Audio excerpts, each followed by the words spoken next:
Hi friends, it's Becky, and it is time to open up my curated bead box for March 2025. It is themed off of spring blooms, and you can see that right there on the cover. And you know what? Since we've got some green beads in here, I might make myself some St. Patrick's Day jewelry with the beads from this box after I've unboxed it and organized it. I like to open up my bead subscriptions and organize them into little organizers. For this subscription, I like using these 18 grit organizers because you usually get some larger beads in this subscription, and they're usually on longer strands than on some of the others, because these are usually round glass beads. Sometimes you'll get a few gemstone beads as well. You also usually get some focals and findings, and there's a finding starter pack in here, and I can open up this side over here and put the finding starter pack in here. So you get some deeper wells, you've got more of them. So this 18 grit organizer is the one that I prefer for this bead box, whereas the 15 grit is what I prefer for other ones.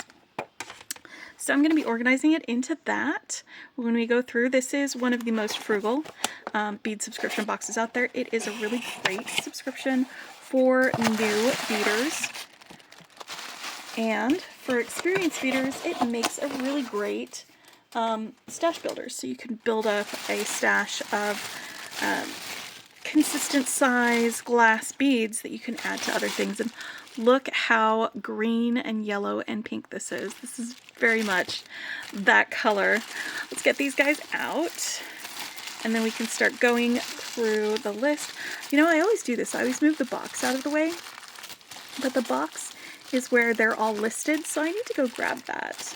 But oof, I'm actually really liking several of these, and I'm not usually a fan of yellows, but there's some really beautiful yellows in here. So let's admire those as we go. Alright, spring blooms. I'm, first of all, loving the pink. The pink is my absolute favorite. I'm definitely going to be making some stuff with these greens, though. A little bit later at the end of this unboxing. And if you want to skip to the end of the unboxing, I'll put a link in the description to the timestamp for when I begin creating with it. Alright, so we have some 10mm Celebration Abstract Glass beads. And I'm wondering if the Celebration Abstract Glass is this one.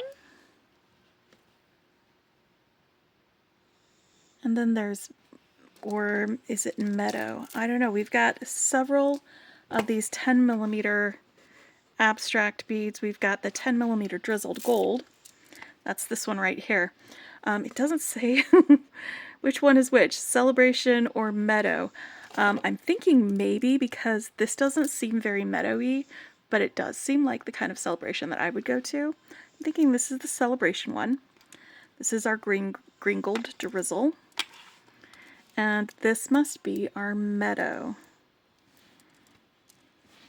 So let me get my ladybug dish so we can get up close and personal with these beads, and we can focus on them and get a better idea of their colors. Alright, so you can see, like, it's a little bit bluer of a green, but it is still green than my fingernails anyway. This is a yellow green. So we've got these guys. Again, these are all 10mm. And then this would be the Celebration one with the beautiful fuchsia and metallics on there. And then this would be the Meadow, which just kind of brings it all together, where you've got like the green and the yellow and the pink. This is pretty fantastic, actually, to have all of those in there. So I'm going to put them in their own little sections here. I like to unstring it as I unbox. That way I don't have to go back and do it again the second time, or afterwards. I'll already be ready to go. And often I will get inspiration while I am organizing. I will look at my beads all together in my box and I'm like, oh, those would go great, and those would go great. And maybe I'll just take a couple of those. one of the reasons that I like to organize my beads.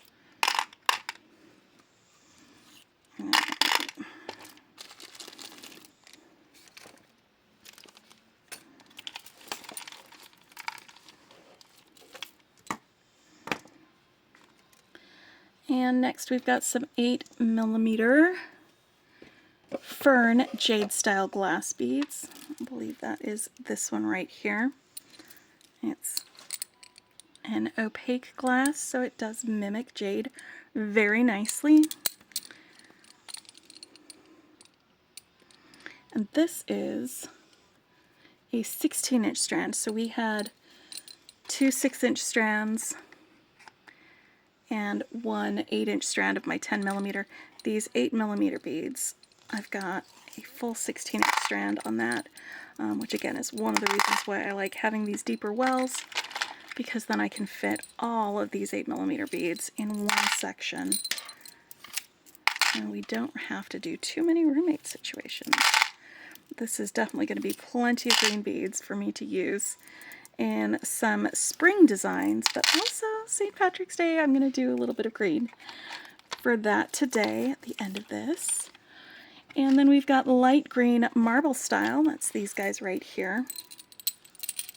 And this is just a really fun green. This is nice and light and bright. It's not quite like a neon green. There are greens that are brighter than this, but it is very nice and light and pretty. Sometimes you need light colored beads to give your eyes a little bit of a break when you've got bold colors going on. So this one is also another 16-inch strand, and they are also 8mm in size.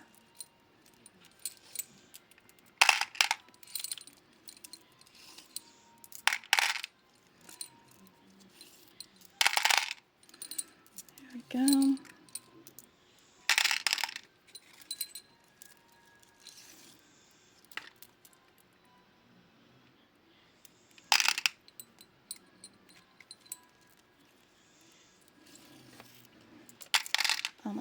Almost, okay.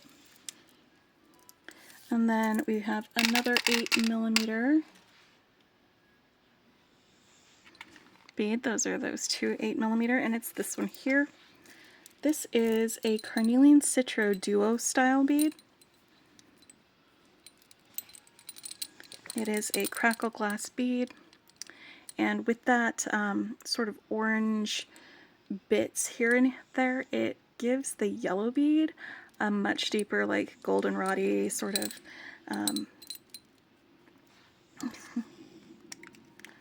gold color, rather than just being yellow. It's really pretty, actually.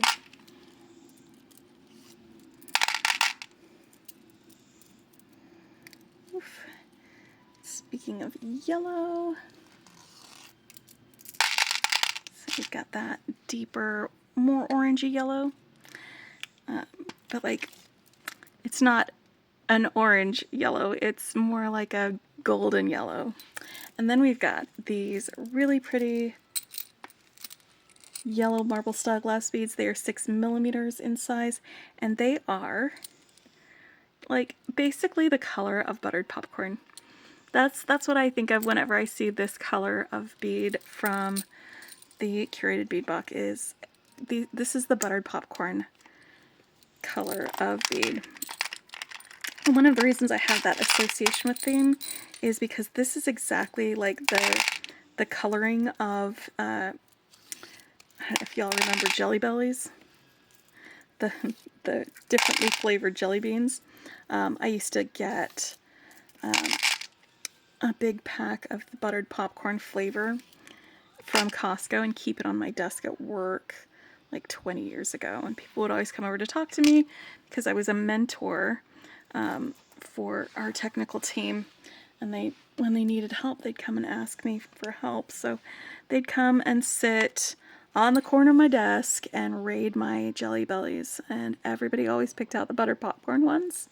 And so I was like, you know what, I'm just gonna get that flavor and keep that at my desk, and then everyone will be happy, because then everybody's not gonna like leave behind like the flavors nobody likes or anything like that. Anyway, that's what that memory is what it that brings it up for me. All right, and then we've got our hot pink gemstone style glass beads. This one is a 10-inch strand, and isn't that hot pink? When I get like all those other colors out of the way, this really shines. It is so bright and beautiful, and I absolutely love it.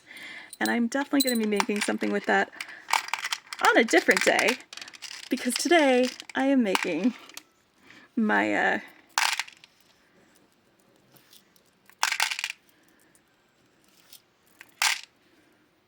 my St. Patrick's Day project. I was actually planning on doing it with some other green beads, but I'm going to use these since I'm opening this right now. We're just going to do it all in one go. All right, speaking of green, we have more green beads. We've got some soft green glass seed beads. These are 6/0 size. I'm just going to put a few of these on here. It is a 1-ounce bag, and it is this really pretty pastel green. It's very minty, very fresh. I'm going to stick these guys right in here. Actually, these are small enough that I'm probably going to just leave these in here so that I don't have to dig them out like I'm doing right now whenever I want to use them, because again, these are deeper wells than some of my other organizers, and so it's a little bit further to reach to get down to the bottom of it. So we're going to stick the seed beads in here. But yeah, so we've got that 1-ounce bag, which is 25 grams. There we go. Right there. And then we've got this really soft yellow. It is buttery. It is sweet and buttery, and I've got a little white one in there too. How fun is that? I'm going to keep that out separately though. There we go. This pearly light yellow color. It's just such a subtle yellow. I'm actually quite in love with it. I think that's going to be a really fun thing to use with some of these pink and green beads to do like flowery springtimey things. So we're going to have these guys here. I've got 2 sections left open, plus my big section, so we can look at our findings and our locals. And one of the things that makes Curated Bead Box a little bit different is that they include the finding starter kit. Like I said, it's really great for beginning beaders because you might not know what kind of findings you need or something if you're just starting out. So you always get some memory wire. You know what? I haven't bought, well, I've bought some memory wire, but I didn't buy memory wire for a long time. I just used the memory wire that came in here for any of the memory wire things that I wanted to create. And then you've got some beading wire. This is Tiger Tail, I believe it is 7-strand. I have preferences on my beading wire, so I very rarely will use this stuff. But that's just because I really like soft flex wire. But then you've got some crimps too. But if you don't have soft flex wire, or again, you're new, you can definitely make jewelry using that beading wire and using these crimps. It's everything that you need to get started except the tools.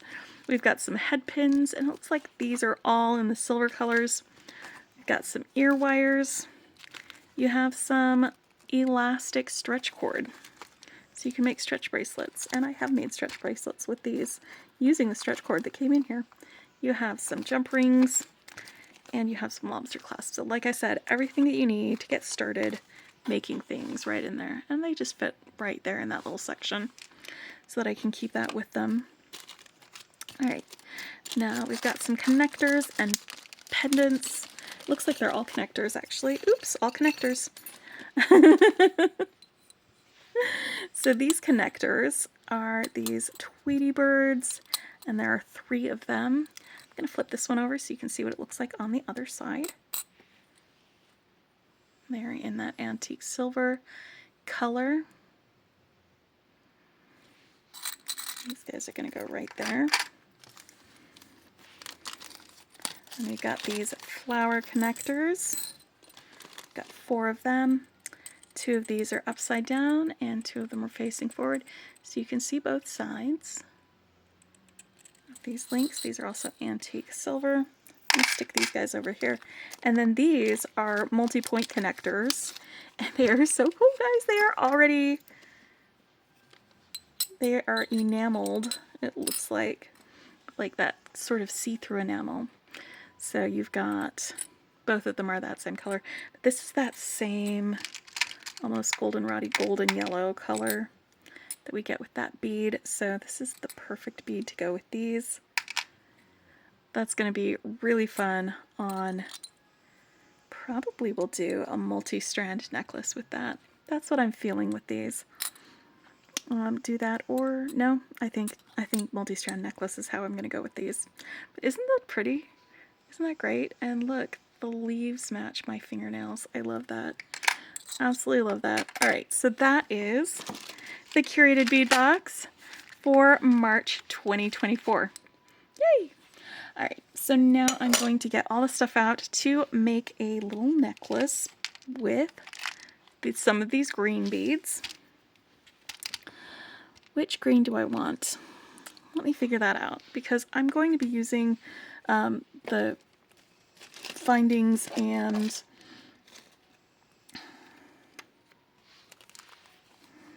I'm going to be using this little guy. This is from my stash. It's a little Celtic charm.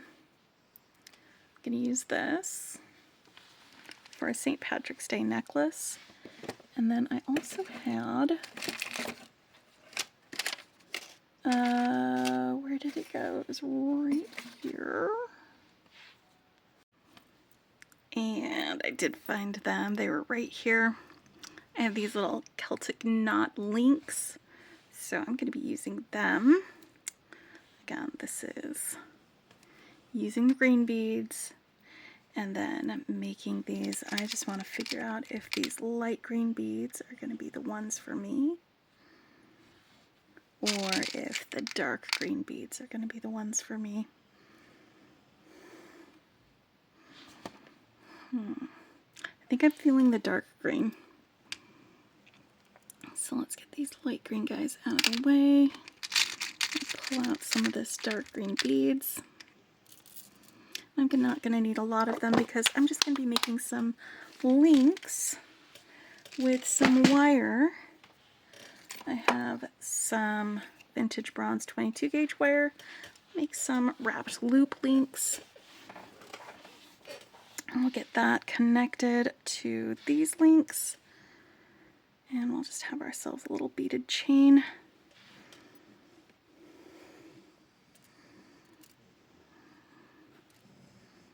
Yeah, probably like this, so that we've got those.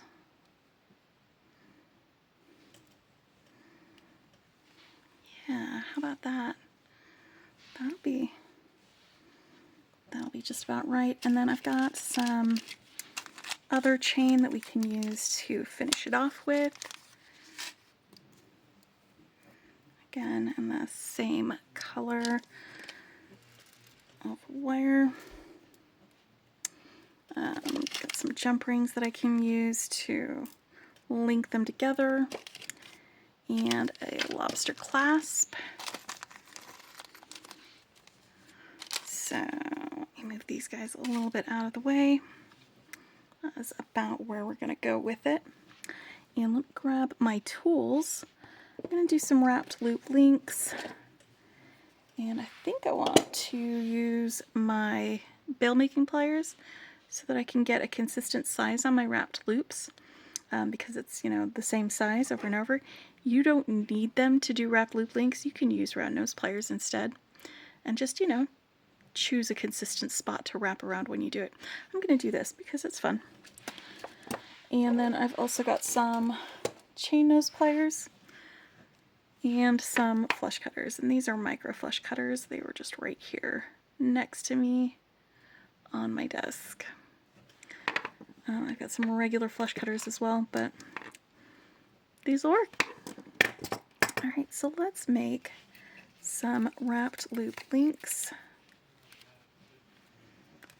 Alright, I'm going to straighten out my wire, run it between my fingers. It warms it up and makes it easier to work with. But it also, like, you can bend around your finger in one direction and then around the finger in the next direction, and it works out a lot of the kinks that you get in your wire. Now, my camera wants to keep focusing on these, so I'm going to move them a little bit out of the way. But it looks like I need to do 6 looped links, and let's just make all the links together, friends. Let's do it all at the same time. Now I'm going to be using jump rings to connect them, so I am not going to attach them as I go. And this will make it a little bit easier for me, because otherwise it's a lot easier to forget that you're going to attach something and just do a loop anyway. It's about 2 inches down from the end of here. I've got my my pliers here, and I'm just going to grasp it, and then with the pliers bend it back away from me, and then with my finger push it up over the top of that loop and down around that side. Then I want to move this jaw of my pliers up to the top so it's out of the way, so you just open and rotate, and then pull the wire around to the front. And now I've got a little loop. It's crossed over right there, so I can grasp my loop that I've made and then use my fingers or another pair of pliers. I'm just going to wrap this around a couple of times like that. And then use my flush cutters to do a little snip snip right there. If you've got any rough edges, you can smooth them out with your chain nose pliers. And this is why I like to pre-string it on and do it this way, so that I can measure out how much wire I need for the next part. And that's going to be about 3 fingers width down from the top. I'm going to go ahead and cut my wire. And then I'm going to set that aside and do my next one. I'm going to go through doing each part of the link making at a time.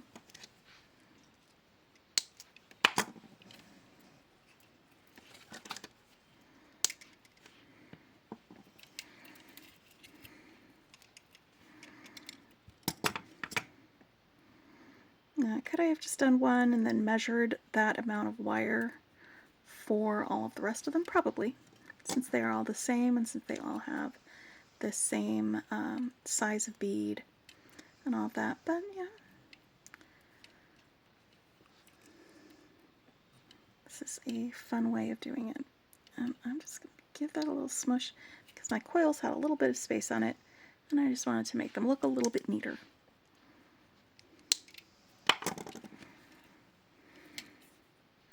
One, two, three.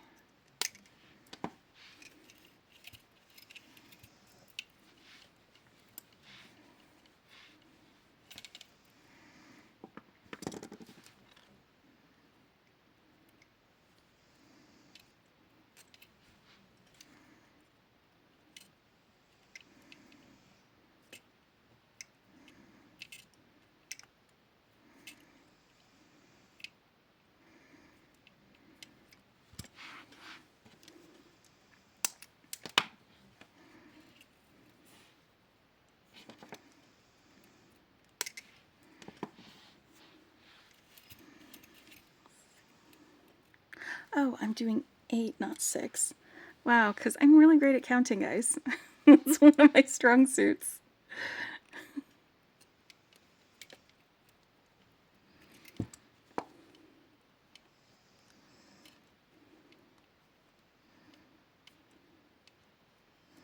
This is one of those things that I get sort of zen about because it can be like just repeated movements. I can kind of zone out a little bit. I'll listen to an audiobook or watch one of my friends' YouTube channels or something like that while I'm making links like this. It can be really relaxing. Probably not at first when it's still new, because you're gonna make mistakes. You're gonna wrap a little too tightly. You're gonna loosey-goosey your wire. It's gonna happen. But the more you do it and the more practiced you get at it, the more you'll find that you can like kind of get zen about it. Just that repetitive motion, meditative sort of beading, doing a process like this. Right,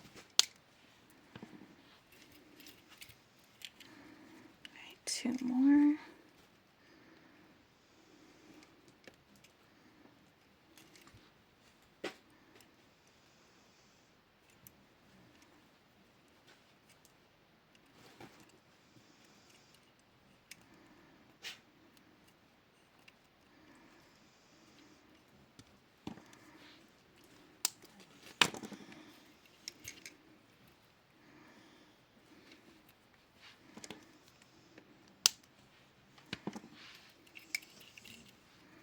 Now,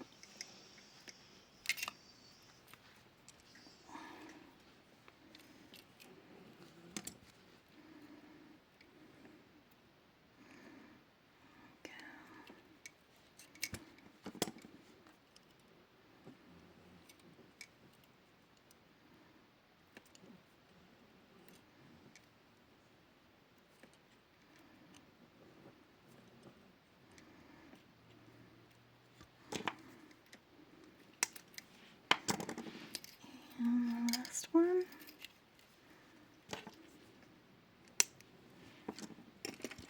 Alright.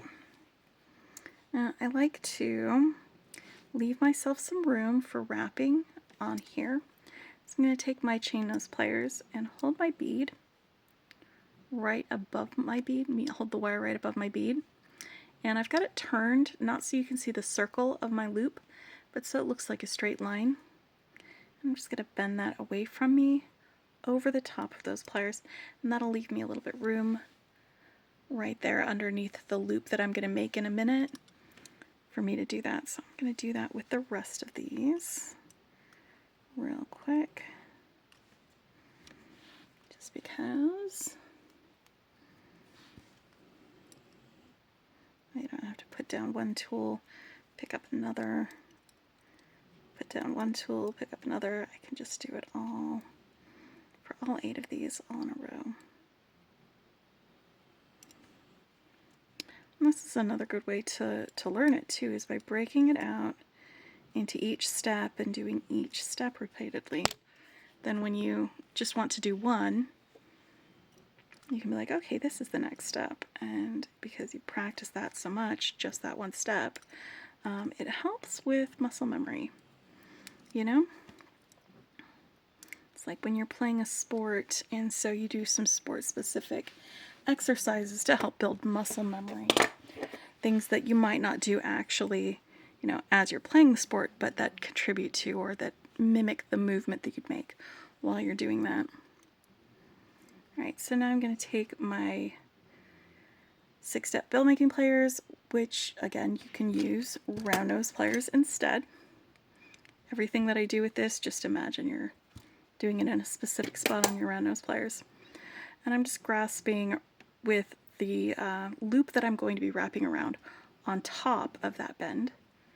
And I'm going to bring it around just like I did the other time, around to the front or the back, doesn't matter. Rotate it around, and then I can use my fingers or another pair of pliers to wrap down until I get to the bead, like that. And I'm going to cut off that excess wire after I've done the rest of these guys, so I don't have to put down a tool, pick up another one, put down a tool, pick up another one. And I can just go through all of these.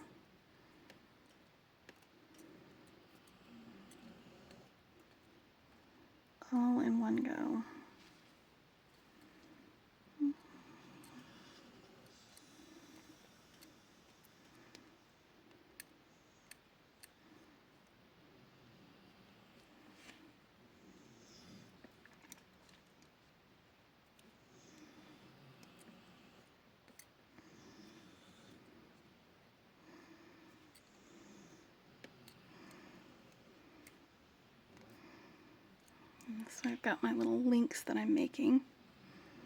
They still look a little bit messy, but that's because I've got that excess wire poking out. So when I trim that up, it'll clean that right up. And they'll look much neater. Oop, this wrap is just not working right for me. You know what? I'm going to be okay with it because the other ones are working just fine.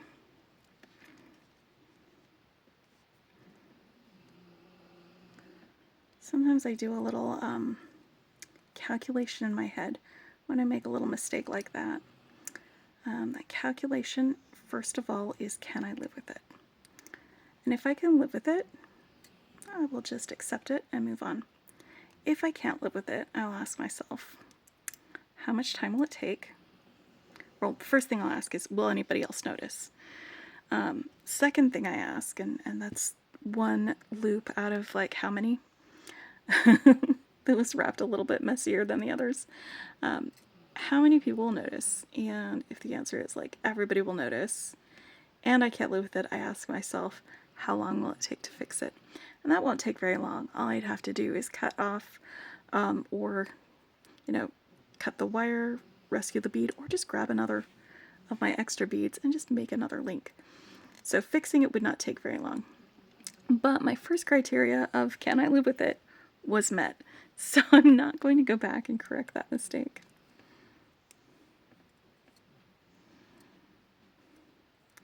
This is something that I would do like with like knitting mistakes and that sort of thing. How easy is it to fix if it's just a couple rows down? You can drop your ladder your stitches down and fix it there. Or if it's something that nobody will notice, you could just live with it. And then there are other mistakes where you're like, you know, I have to rip out like all of this week's worth of work that I've done and go back, or even just start over. So, you know, my threshold of can I live with it might be lower than your threshold. Like you may have a lot more particular sense than I do as far as what you can accept and what you cannot.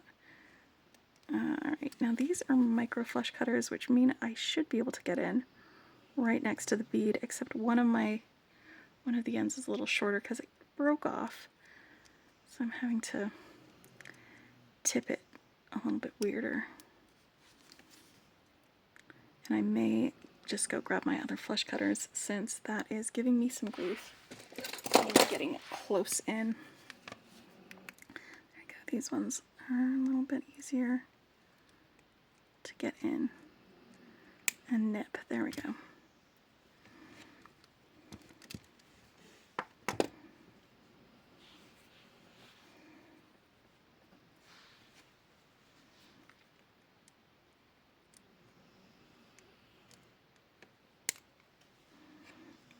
Nip. So we'll definitely do some springtimey stuff with that bead box. We'll get some of that glorious pink and some of those warm yellows, and that light green I think will be perfect for that. We'll do those later, either this week or next week. But for today, on St. Patrick's Day, we're going to be using just my green, guys.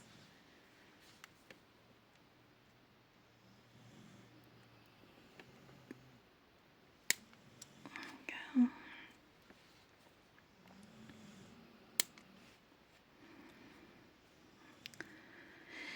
You want to grasp the end when you're cutting off your excess so it doesn't go flying around when you do that. Alright, one more. Alright, now I'm ready to do some assembly with all of these guys.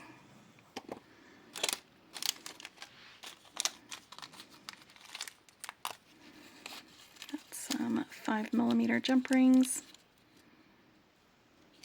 right there, and I need to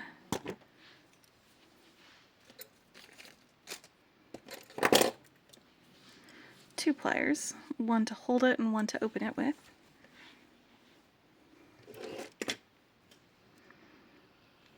Alright.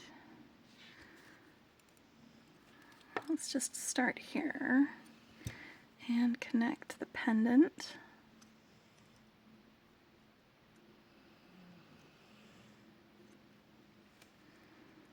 With one of my links.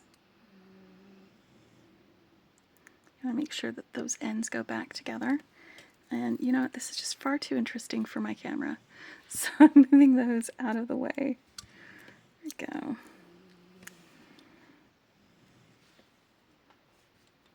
Because it was not focusing on what I wanted to focus on for y'all. These are crossed over. There we go. So I'm going to hold one end steady and swing the other one open. I want to swing pretty wide because those are pretty wide, and these links are the same on both sides, so I don't have to worry about which side is facing forward. That's pretty nice.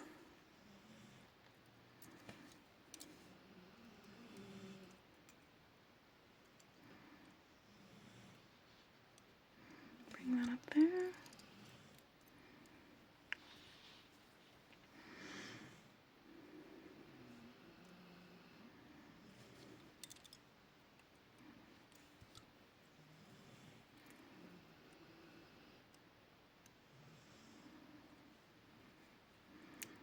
Okay. So I'm just connecting each piece 2 parts at a time with each jump ring.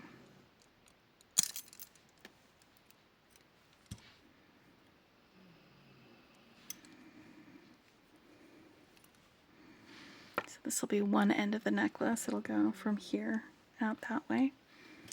I'm going to connect this next link.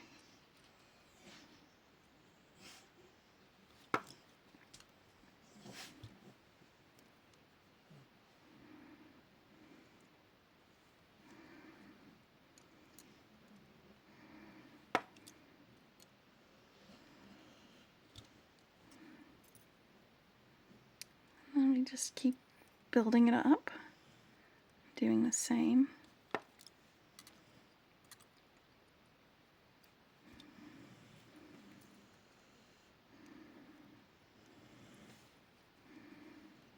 With each successive link.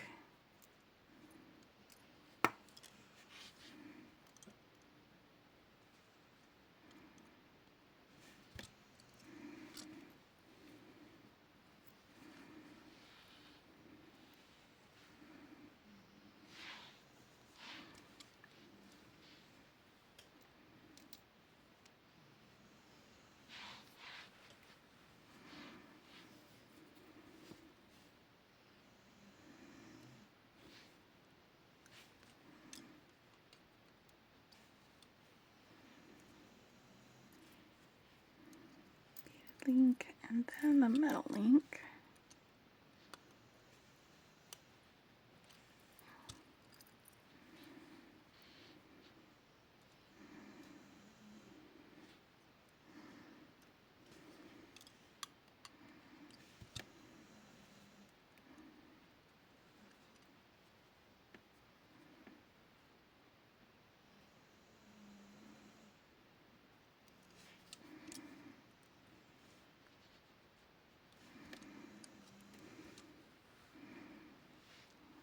So that's one side done. Let's do the other side. And for this one, because I don't want this dangling around while I'm doing it, I'm going to start from the end and then connect that here to this at the very end of it. So I'm going to start with this and connect it to that.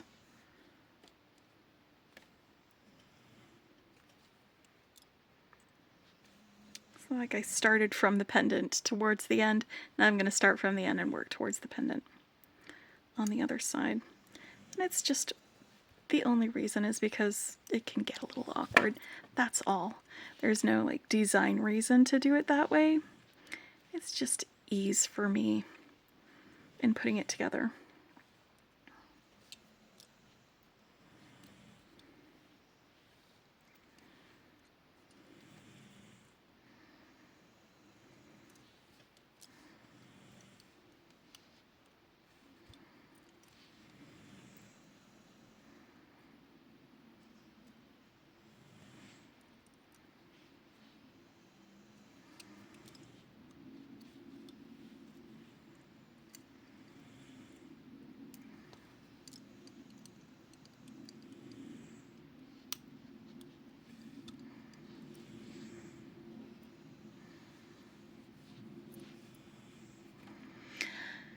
I sort of love it. Sort of a little bit. But do you know what I did? I made a mistake. So, this is not a mistake I can live with. This is a mistake people will notice. And it's very easy to fix. All I have to do is open up that jump ring again, pull off this link, put on this link,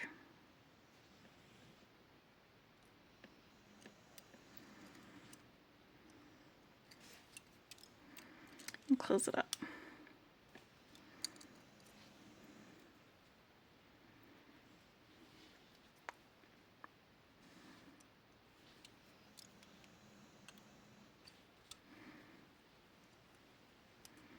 And now we can put that guy in there.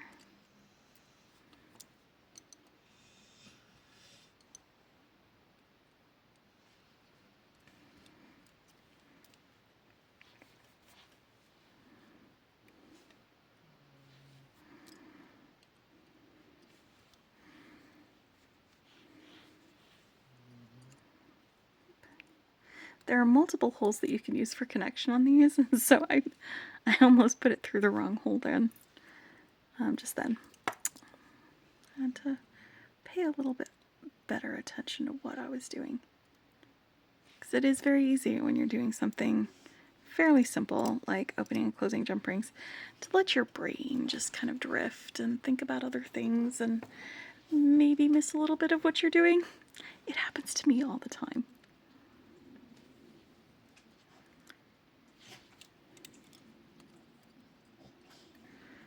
Or I'll just be chatting away and I will have lost focus on what I'm actually doing because I'm busy chatting. But you know what? That's why I make my recordings, is because I would chatter whether the camera was on or not. That is who I am as a person. So now I'm going to connect this end to my pendant. It's a very, I love it, honestly. Love, love, love it.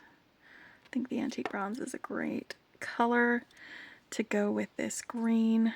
It seems very complementary. All right. I'm just using a second jump ring through the pendant to connect that chain.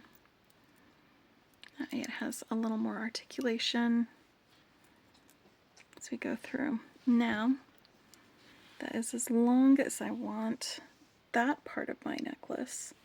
Now I need to add chain towards the back of it.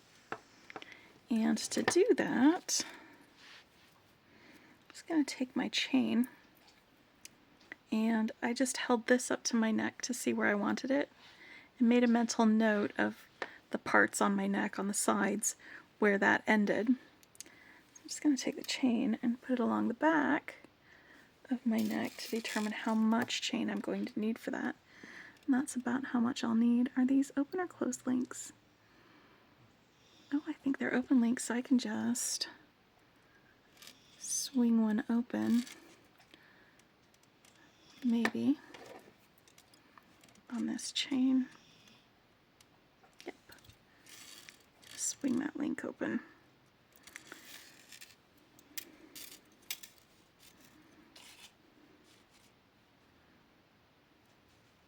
Like a jump ring.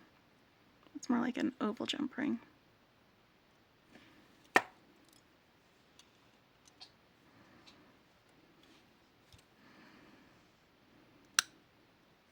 There we go. I just close that link up again. Alright, so now that I've got the length of chain that I want, I'm going to need to divide this in half so that I can attach half of this chain to one side and half of that chain to the other.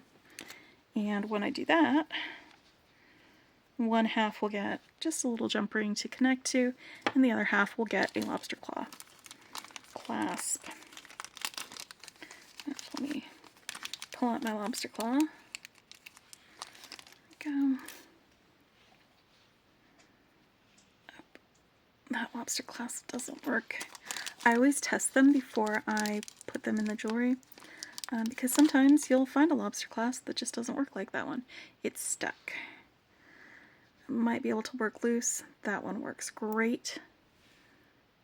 Perfect. All right. That's why you always test before you attach it. Always test your lobster claws. Actually, anything that has moving parts, always test them. All right, and then 2 jump rings. Now to find the middle on here, I'm just going to take a little piece of wire. You can use, I don't know, anything that's straight that you can put the end links on so that the chain dangles down between them like this. And then I can find the center. Looks like it is a single link. I'm going to go ahead and just clip this link instead of opening and closing it, because I don't need that link on there. There we go.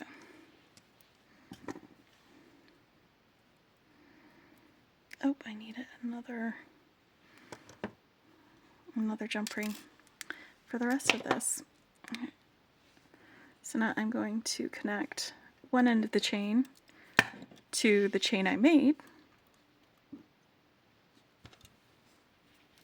with the jump ring. Open that there. Go through there.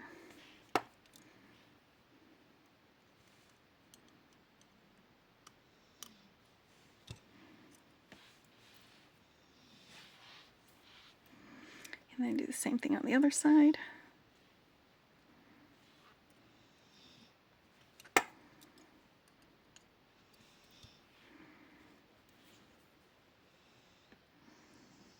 Now, all of these were in my stash already. The chain, the jump rings, these links. The only things that I'm using from the Curated Bead Box are the beads. They are beautiful green beads that are perfect for this. There we go.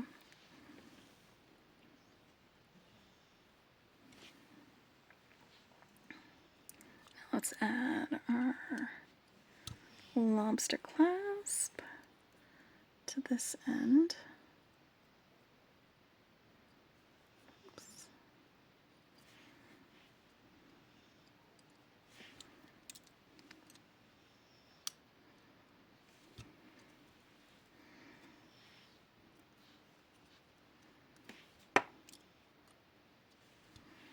And a jump ring to this end, so that the lobster clasp has something to grab onto, because the links in this chain are a little too small for a lobster clasp.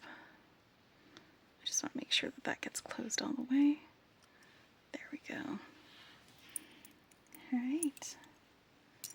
And it looks like this pendant is double-sided as well, so it doesn't matter which way it's facing. Love that for me. Now I have a sweet little St. Patrick's Day necklace that I can wear tonight. I am not going out. I have work in the morning. Just, you know, I'm going to celebrate at home. That is what I'm going to do. Absolutely celebrating at home, but not out amongst people. Just the people at my house. Let me get the box back out here so we can take another look, a final look at the March. I mean, the final look for this video, not a final look because we're not done with it yet. The March Curated Bead Box. Here we go. Let me open this up so you can get a glare-free look at all of these beautiful green and yellow and pink beads. And that's just the necklace that we made with them. If you would like to check out Curated Bead Box, I do have a coupon code that you can use. It'll give you, I think it's $2 off of your first month subscription. It is a very inexpensive Bead Box, so that $2 does go a long way, actually, with that. I will put those links in the description below if you are interested in checking that out. They also have a sister site where you can purchase these beads. So if you were just absolutely falling in love with the buttered popcorn beads or something like that, and you wanted to use, you can use my coupon code as well when you make a purchase. You don't have to be a subscriber to purchase beads from them. It is dollarbead.com. So I will leave you all, and I hope you have a fantastic and safe St. Patrick's Day. And happy beading.